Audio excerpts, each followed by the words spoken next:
এই যে নোটিশ দিয়েছে 15 দিনের মতো বন্ধ দিয়েছে আর আজকে বিকেল 5টার মধ্যে হল ত্যাগ করার নির্দেশ দিয়েছে। আমি যে ভবনে থাকি সেটা হচ্ছে খুব ঝুঁকিপূর্ণ। এখন আসছে যে আমার মেয়ে রুকিয়া হলে থাকে, কালকে থেকে হঠাৎ করে ওই যে ভূমিকম্পের কারণে কর্তৃপক্ষ নির্দেশ দিয়েছে যে আজকে সন্ধ্যা 5টার আগে হল ত্যাগ করার জন্য।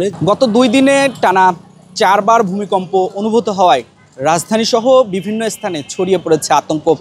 ঠিক ঢাকা বিশ্ববিদ্যালয়ে এই মুহূর্তে আমরা রয়েছি রোকেয়া হলের সামনে। আমরা যদি আপনাদের জানাতে চাই যে সকাল থেকেই ঢাকার বিভিন্ন হলের শিক্ষার্থীরা তারা নিজ গন্তব্যে অর্থাৎ বাড়িতে ফিরে যাচ্ছেন।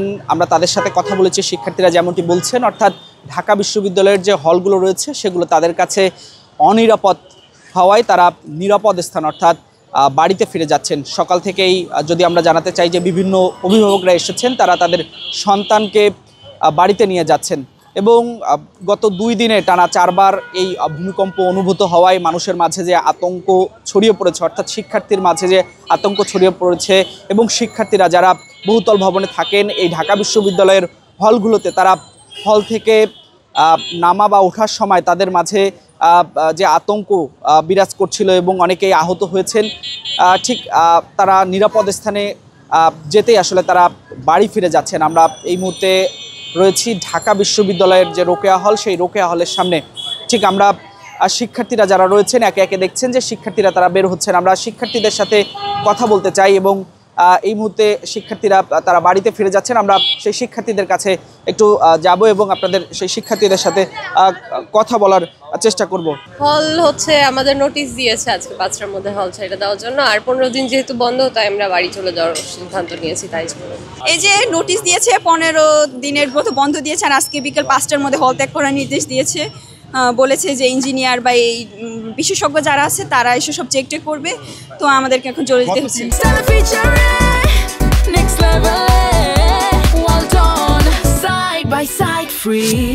অনেক ভয় লেগেছে। ফার্স্টের দিন শুক্রবার যেটা ছিল, সম্ভবত শুক্রবারের দিন আমরা সবাই ঘুমিয়েই ছিলাম, শুয়েছিলাম। তো যখন কেঁপেছে তখন আমি আর আমার রুমমেট আপু রুমেই ছিলাম, আরেকজন ছিল সে তো অনেক ভয় পেয়েছে, সে একদম দৌড় দিয়েছে। তারপরে আমরা দুজন আস্তে ধীরে পরে নেমে মাঠে ছিলাম, প্রায় 1 ঘন্টার মতো পরে রুমে আসছি।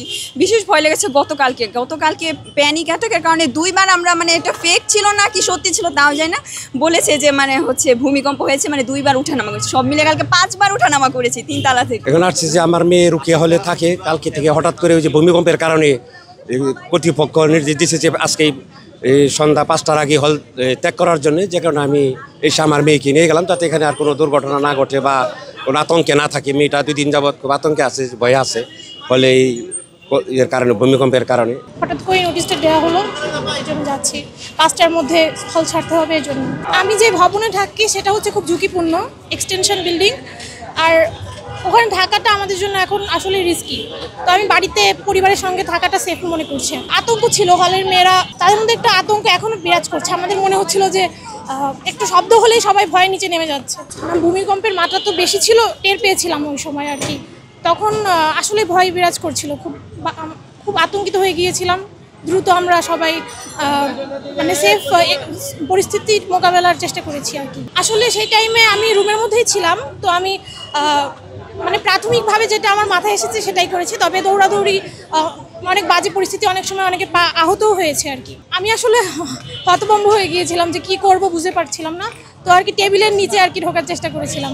হ্যাঁ, রাতের বেলা অনেকেই আর কি আমাদের হলের মধ্যে টিভি রুমে ছিল, রুমে থাকতে ভয় পাচ্ছিল আমাদের ঝুঁকিপূর্ণ ভবনগুলো যে। হ্যাঁ, হলে থাকা এখন ঝুঁকিপূর্ণ, এই জন্য আমরা হল ছাড়ছি। আমাদের বিল্ডিংগুলো এমনিতেও পুরনো, এখানে থাকা এখন আশঙ্কাজনক।